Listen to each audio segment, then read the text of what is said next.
There's nothing like it in terms of presence. You don't even have to be a motorcyclist to see it and know that it's a Harley. My name is Bjorn Schuster. I'm a manager in the styling and design department. There's just really no greater icon of a Grand American touring motorcycle than the Ultra Limited. As you're walking up to that machine, or as you see it ride by, it's impossible to miss.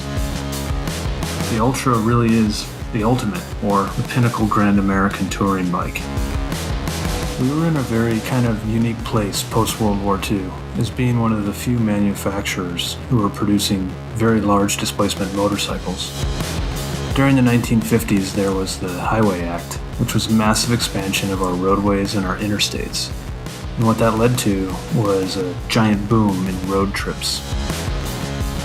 So it was a perfect fit because we were there with the motorcycles that were actually capable of doing long-range tours.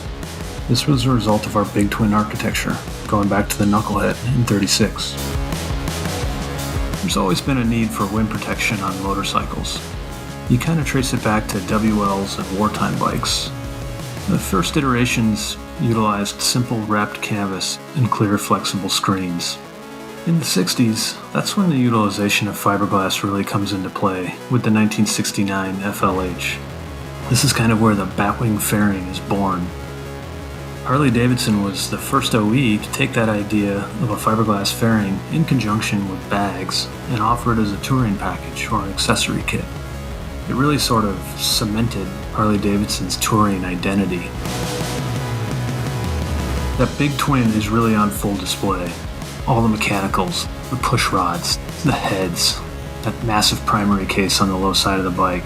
These are all distinctive features that are unique to Harley-Davidson. It's geared a little bit more towards that full long-range comfort. It's going to have a bit more wind protection, things like a taller windshield, lower fairings. It's got a slightly larger, wider seat. These are all things that matter when you're putting in a 6, 7, or 800 mile day. You really come to appreciate these kinds of amenities. There's really no greater machine for getting out there and putting in heavy miles.